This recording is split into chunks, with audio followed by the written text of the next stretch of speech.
नमस्कार, आप देख रहे हैं राजस्थान तक। मैं हूं आपके साथ आंचल गुप्ता।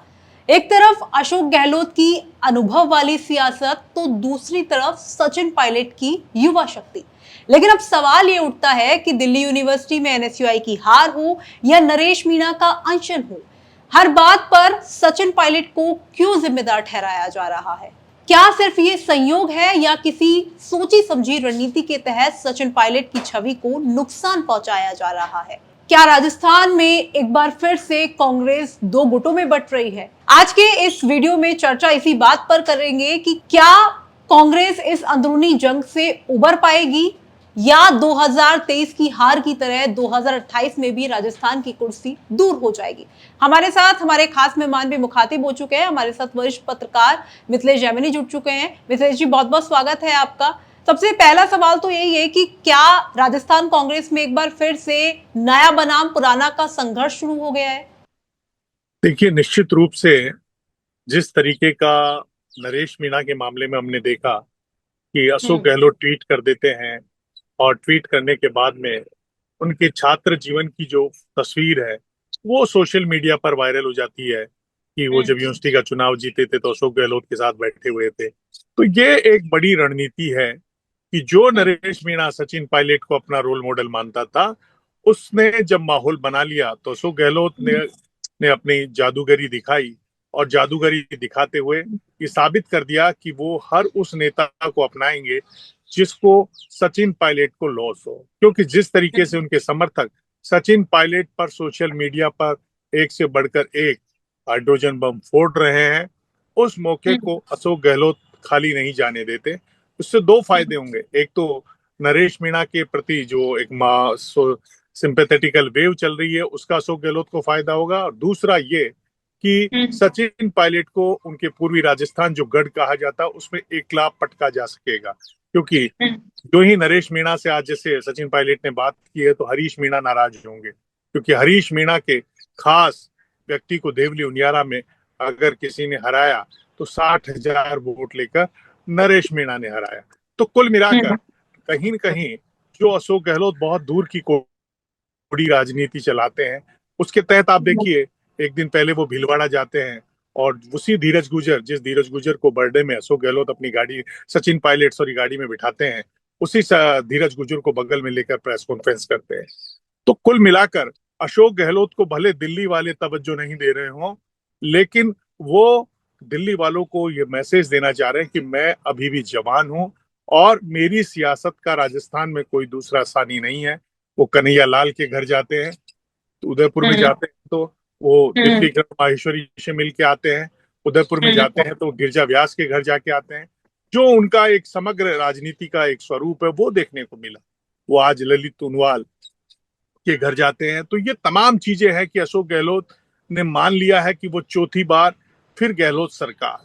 और देखिए बिल्कुल बिल्कुल मिथिलेश जी, एक सोशल मीडिया पर एक वॉर सी चल गई है। एक तरफ अशोक गहलोत के लिए कैंपेनिंग चल रही है, दूसरी तरफ सचिन पायलट के समर्थक भी बढ़ चढ़कर लिख रहे हैं। मैं कुछ कमेंट्स यहाँ पर लेना चाहूंगी, कुछ पोस्ट यहाँ पर लेना चाहूंगी जो कि सोशल मीडिया पर वायरल हो रही है। और जिस तरीके से ये कहा जा रहा है, एनएसयूआई हारी, जिम्मेदार कौन? सचिन पायलट। नरेश मीणा को टिकट नहीं मिला सचिन पायलट की वजह से। राजस्थान में बाढ़ आ गई, जिम्मेदार कौन? सचिन पायलट। एसआई भर्ती, पेपर लीक, जिम्मेदार सचिन पायलट। मतलब हर बात की जिम्मेदारी पायलट पर ही डाल दो। बधाई हो पायलट साहब, राजस्थान की राजनीति के नए नेहरू। ये कई लोगों ने लिखा। इसके अलावा एक जो समर्थक है उन्होंने ये लिखा कि पिछले दिनों से पायलट साहब को घेरा जा रहा है। ये सारा खेल इसलिए किया जा रहा है क्योंकि सचिन पायलट को इस साल के अंत तक प्रदेश अध्यक्ष बनाया जाएगा, तो उनको रोकने की कोशिश हो रही है। अगले 2 महीने विरोधी सोशल मीडिया पर रोकने के लिए उनको दुष्प्रचार करेंगे।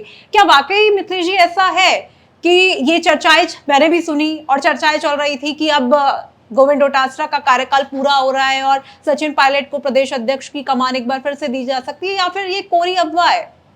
देखिए, ये तो दिल्ली आला कमान तय करेगा, क्योंकि लेकिन अशोक गहलोत बहुत दूर की सोच के चलते हैं। जब अजय माकन और वर्तमान राष्ट्रीय अध्यक्ष खड़गे आ रहे थे 25 सितंबर को, तो तनोट माता के जाके बैठ गए थे।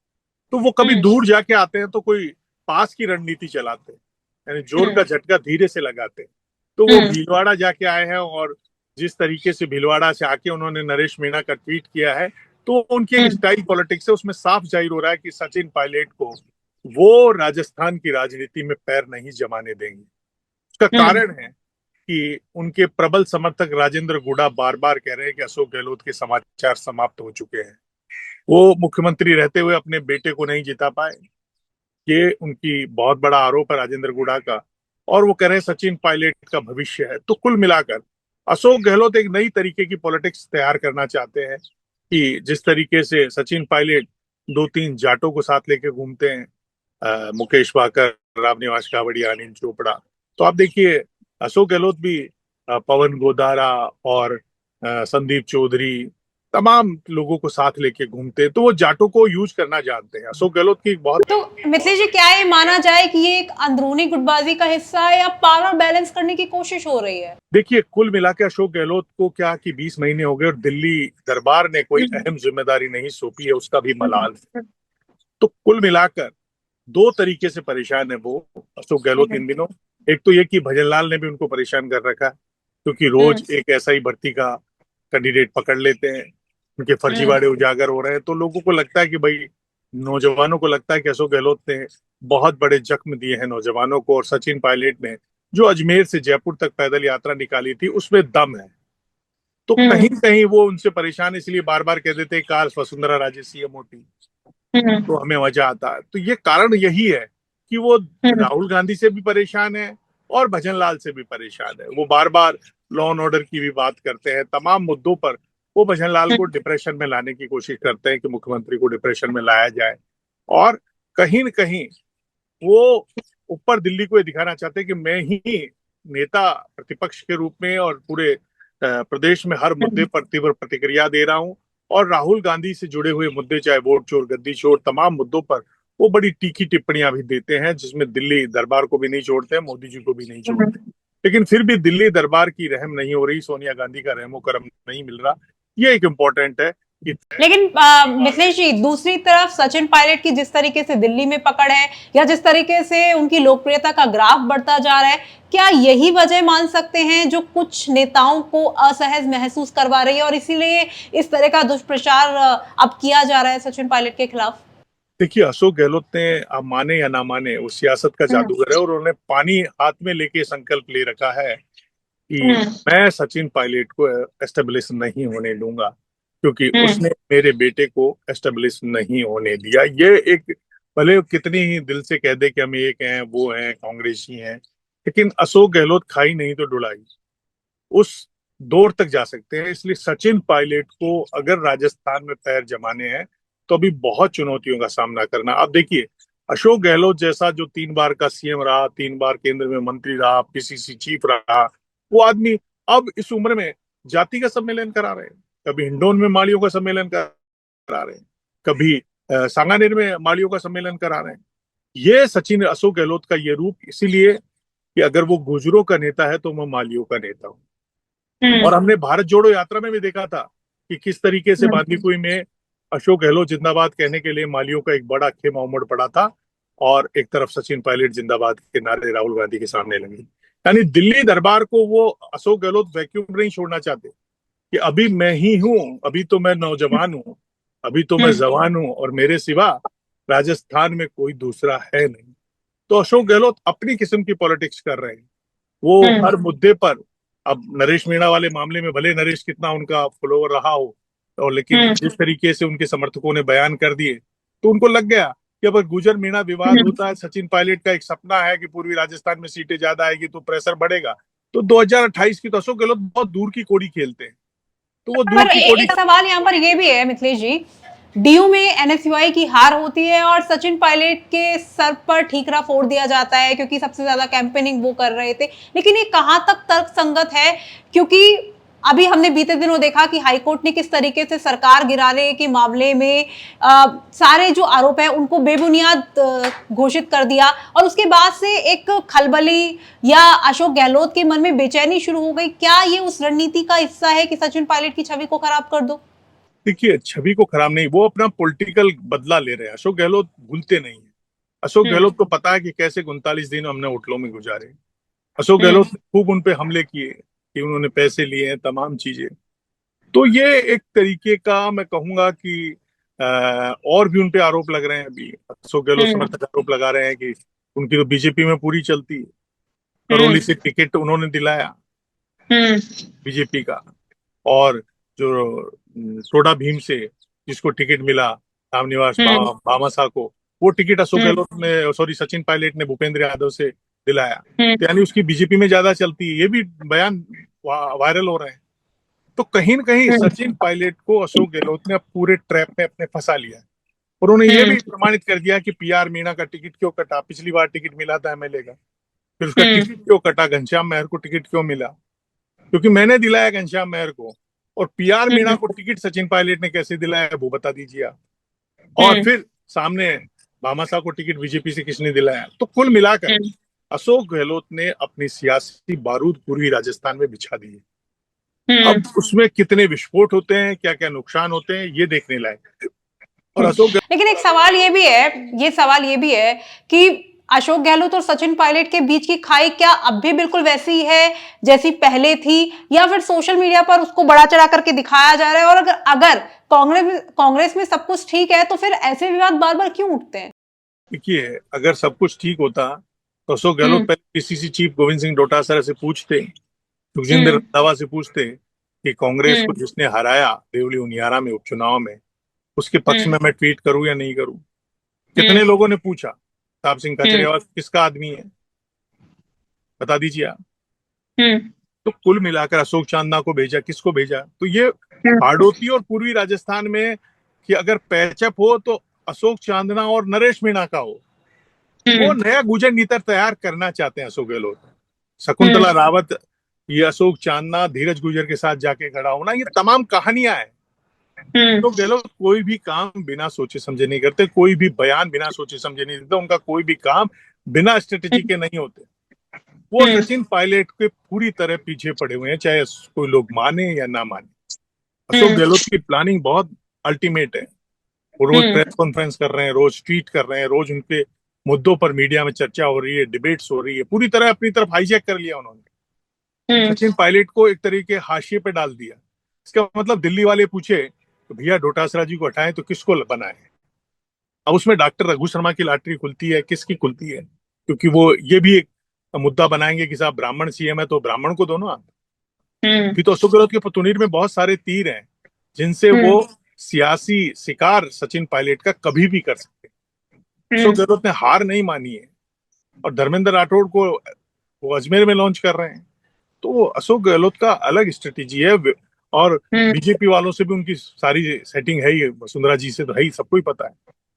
तो इस तरीके से वो किसी भी कीमत पर ये नहीं चाहते कि सचिन पायलट एस्टेब्लिश हो। और जिस तरीके की उनकी ट्यूनिंग है सबको पता ही है कि इस हम्म। तरीके से 1,000 किलोमीटर दूर से मानवेंद्र सिंह जसोल को चुनाव लड़ने के लिए वसुंधरा राजे के सामने भेजते हैं, हम्म। ये करते हैं ना। और शंभू सिंह खेतासन को मैडम भेजती है जोधपुर। तो ये तमाम चीजें किसी से छुपी हुई नहीं है। अब सचिन हम्म। पायलट को केवल कांग्रेस से नहीं लड़ना है। बीजेपी में अगर उनकी ट्यूनिंग है तो अशोक गहलोत की भी एक ट्यूनिंग है एक ग्रुप से। हम्म। तो कई मोर्चों पे है, लेकिन अगर जो ऐसा ही भर्ती वाला जो मुद्दे हैं, ये तमाम मुद्दों के बीच कांग्रेस फिर हम्म। भी अशोक गहलोत नहीं मान रहे। आप देख लीजिए, क्लीन चिट दे दी, कोई बात नहीं की। उस पर भी कहा कि हनुमान बेनीवाल ने कहा है, अपने ट्वीट में हम्म। जवाब दिया उन्होंने 48 घंटे बाद जाके। हनुमान हम्म। बेनीवाल ने कहा कि मैं तो 3 एमएलए सचिन पायलट को दे रहा था और मिशन लोटस जारी था। हम्म। तो बातों को पुट करते हैं, यानी वो अभी। अच्छा, एक सवाल यहाँ पर यह भी है, हम कल शाम को ये देखते हैं कि अशोक गहलोत नरेश मीणा के समर्थन में एक पोस्ट करते हैं और उसके बाद सोशल मीडिया पर फिर से एक बाढ़ आ जाती है पायलट के खिलाफ। दुष्प्रचार जिस तरीके से हो रहा था, हालांकि आज सचिन पायलट ने नरेश मीणा को कॉल किया है उनके हालचाल जाने और उन्हें ये अपील की है कि वो अनशन को समाप्त कर दे। लेकिन जब सचिन पायलट इस धरने से गैर मौजूद थे तो उसे आप किस तरीके से देखते हैं? क्या ये राजनीतिक दूरी थी, राजनीतिक चुप्पी थी, या कुछ और था? देखिए, सचिन पायलट एआईसीसी के जनरल सेक्रेटरी, उनके पास हम्म। छत्तीसगढ़ का प्रभार है, तो वो बिना पार्टी के परमिशन के नहीं आ सकते। लेकिन अशोक गहलोत क्या कि उनको लग जाता है कि हम्म। अब पूर्वी राजस्थान और हाड़ौती की फिजाओं में नरेश तैर रहा है, तो उन्होंने हमला हम्म। कर दिया और सचिन पायलट के हम्म। खिलाफ माहौल बन गया। तो हम्म। इससे बढ़िया माहौल तो चाहिए नहीं था उनको। अशोक गहलोत तो वेट एंड वॉच करते हैं, जिस दिन उनको हम्म लगता है अब चोट मारनी है मार देते हैं, बिखेर देते हैं। तो सचिन पायलट का नरेश के प्रति जो लगाव था और जो मीणा गुर्जर ताकत थी, जिसकी वजह से अशोक गहलोत को पिछले 5 साल में सीएम तो रहे, बड़ी कठिनाइयां झेलनी पड़ी, उसका निवारण कर दिया उन्होंने। हो सकता है वो सचिन नरेश मीणा को अपनी तरह यूज भी कर ले अगले चुनाव में 28 में, अगर वो बीजेपी से पैक्ट नहीं होती। तो अशोक गहलोत बहुत दूर की सोच के चल रहे हैं, क्योंकि वो किसी भी कीमत पर सचिन पायलट को फिर प्रदेश अध्यक्ष नहीं बनने देंगे, चाहे सीपी जोशी, रघु शर्मा और उनके बाद बहुत सारे हैं। अब देखिए बूंदी में सारे एमएलए उनके हैं, अशोक चांदना उनका, सीएल प्रेमी उनका, लेकिन वो अपनी पॉलिटिक्स करते हैं, शांति धारीवाल उनका। तो अशोक गहलोत ऐसा नहीं है कि पूरे राजस्थान में अपना गेम जमाए बैठे हैं, अभी उन्होंने हार नहीं मानी और उनका एक ही उद्देश्य है कि मैं नहीं तो सचिन भी नहीं, और मैं तो फिर सचिन को मेरे से सरेंडर होना पड़ेगा।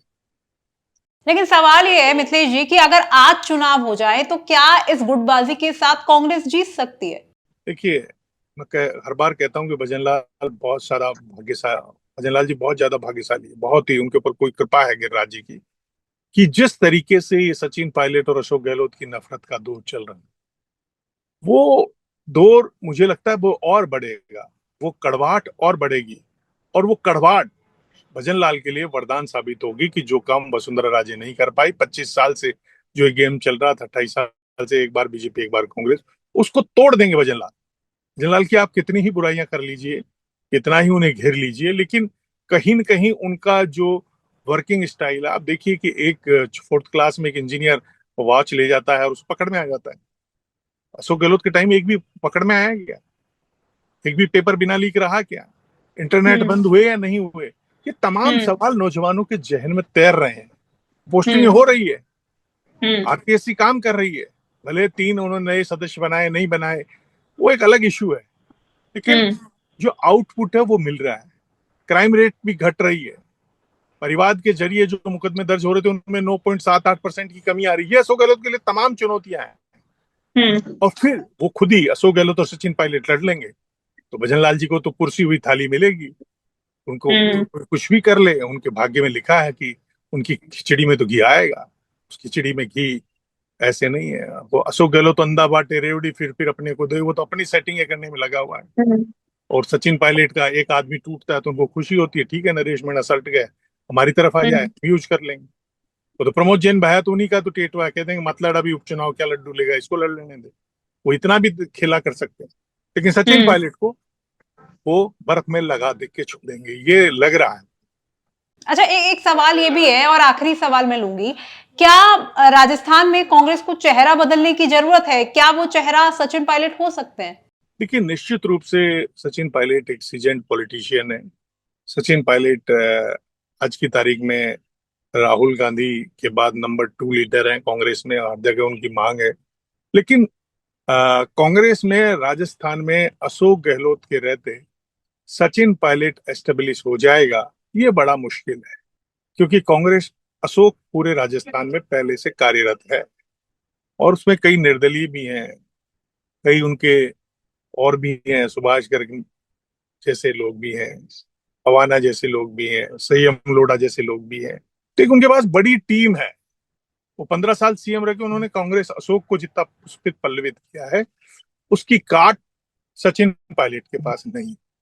अब वो तो मास लीडर और जनता ही सचिन पायलट के पीछे खड़ी हो और सीटें 140 120 आ जाए, तब सचिन पायलट बने। अगर 100 से 1 भी कम रही तो हम मान के चलना अशोक गहलोत फिर अपना राजनीतिक खेल दिखाएंगे, राजनीतिक कौशल दिखाएंगे और चित मार देंगे। लेकिन दूसरी इंपॉर्टेंट चीज है कि जिस तरीके से भजनलाल जी काम कर रहे हैं, परमाणु संयंत्र वाला सौदा आ रहा है, जीएसटी वाली कम हुआ है, पॉजिटिव एनवायरनमेंट है।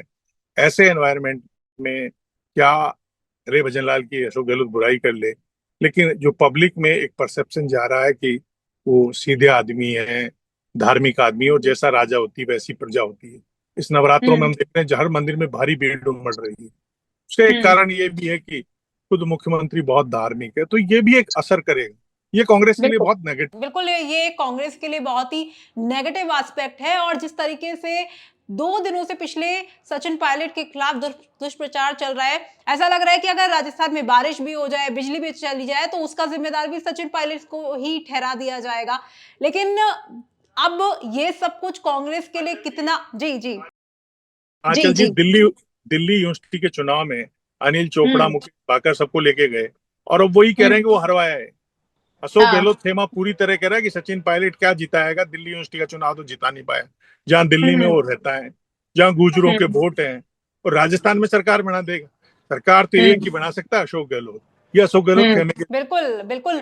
चुनाव दिल्ली का है, लेकिन राजस्थान में पायलट की छवि को धूमिल करने की कोशिश हो रही है और ये बहुत चर्चाएं सोशल मीडिया पर चल रही है। ऐसा लग रहा है कि एक वॉर छिड़ गया है सचिन पायलट और अशोक गहलोत के बीच में और यहां तक भी कहा जा रहा है मिथिलेश जी कि गोविंद डोटासरा भी उसमें शामिल हैं। उनके भी शामिल है, गोविंद डोटासरा, जूली भी शामिल है। और इवन पिछले दिनों देखोगे आप कि पेपर लीक के मामले में जब सचिन पायलट नहीं बोले तो हनुमान बेनीवाल ने भी जमकर हमले किए हैं सचिन पायलट। तो कुल मिलाकर जो मास लीडर हैं, किरोड़ीलाल मीणा भी उनके पक्ष में नहीं है और नरेश मीणा भी उनके पक्ष में नहीं है। तो जो मीणा गुर्जर कॉम्बिनेशन है वो बिखरता हुआ नजर आ रहा है। और दिल्ली दोसा भले जिता दी हो सचिन पायलट ने डीसी बैरवा को डायरेक्ट करंट देके, लेकिन अब पॉलिटिकल समीकरण बहुत तेजी से बदल रहे हैं और सचिन पायलट को अशोक गहलोत का ये जो पॉलिटिकल एक ड्रामा है उसमें अपने आप को बचाने के लिए बहुत संजीदगी से और सहनशीलता से काम करना पड़ेगा। इतना आसान काम नहीं है कि अशोक गहलोत के बवंडर से कोई निकल जाए। या अभिमन्यु को जैसे चक्र में फंसाया था वैसे सचिन पायलट को फंसा लिया है। बिल्कुल, बिल्कुल। सचिन पायलट की राह आसान नहीं है क्योंकि जिस तरीके से वो लगातार लोकप्रियता को हासिल कर रहे हैं, लेकिन राजस्थान में उनकी मुश्किलें बिल्कुल भी खत्म होने का नाम नहीं ले रही है। उनके लिए जिस तरीके से उन्होंने संघर्ष किया है, जिस तरीके से सहनशीलता का परिचय दिया है, लेकिन जिस तरह की चीजें चल रही हैं उसमें 2028 में उनकी राह कितनी आसान होगी, ये काफी कहना मुश्किल है। हमारे दर्शकों को क्या लगता है कि क्या सचिन पायलट के खिलाफ दुष्प्रचार किया जा रहा है, क्या उन्हें निशाना बनाया जा रहा है? आपकी क्या राय है? कमेंट बॉक्स में हमें लिखकर बता सकते हैं। फिलहाल मिथिलेश जी, आप हमारे साथ इस चर्चा में जुड़े, आपका भी बहुत बहुत शुक्रिया और जो दर्शक हमें देख रहे थे उनका भी शुक्रिया। उन्हें क्या लगता है अपनी राय कमेंट बॉक्स में बता सकते हैं। फिलहाल इस वीडियो में इतना ही। राजस्थान की तमाम खबरों के लिए देखते रहे राजस्थान तक। शुक्रिया।